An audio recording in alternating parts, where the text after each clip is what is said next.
Today we will discuss about the topic checks and crossing of checks. Before we start with checks, let us discuss about Negotiable Instrument Act 1881. Negotiable means transfer by delivery and instrument means a written document. So, negotiable instrument means it is a written promise or order to be transferred from one person to another as a substitute for money. So, negotiable instrument is basically a substitute for money.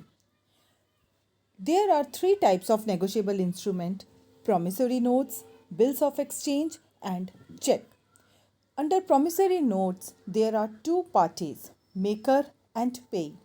Maker is a person who makes the promissory note, who writes the promissory note, and payee is the person to whom payment is to be made.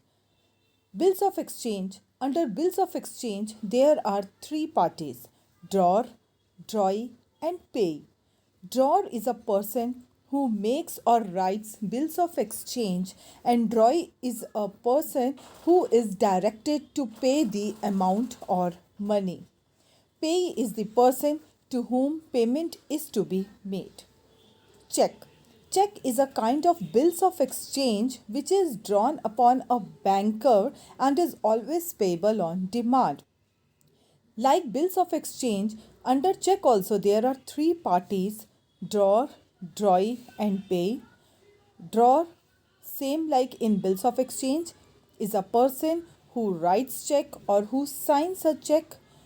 Drawee, unlike bills of exchange where drawee can be a person also, under check drawee is always a bank, and payee to whom payment is to be made. Next we'll discuss about forms of check. First is bearer check. Check is expressed to be payable to the bearer or the person carrying the check. So any person who is carrying this check can get and cash this check at the encounter of the bank. Second form of check is order check.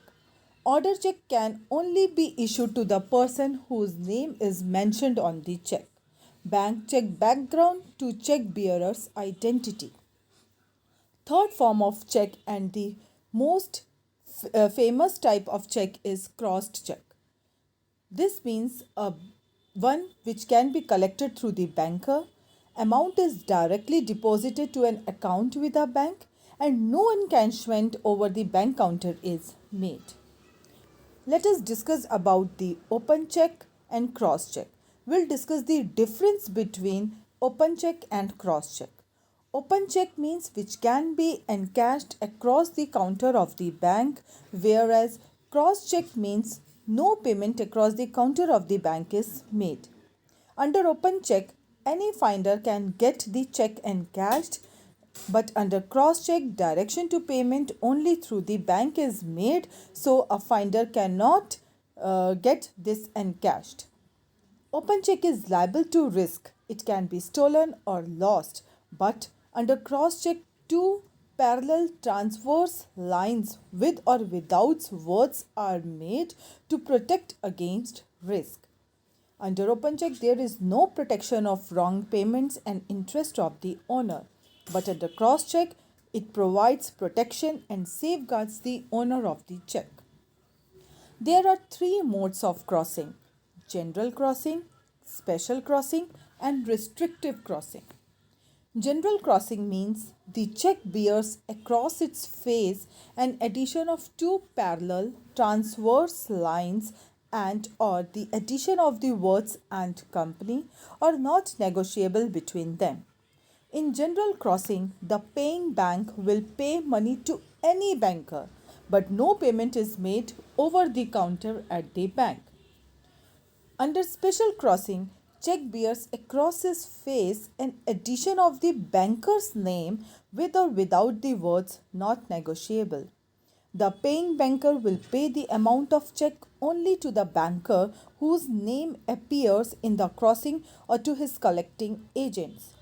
Under special crossing, lines is not essential, but the name of the banker is important. Next mode of crossing is restrictive crossing. To avoid payment to a wrong person, one more form of crossing has been adopted. Here, account pay or pay account only is added to the general or special crossing. Amount is credited to account pay only. In case bank credits the amount to some other person, the bank would be guilty of negligence. So these are the three forms of crossing of check. Thank you.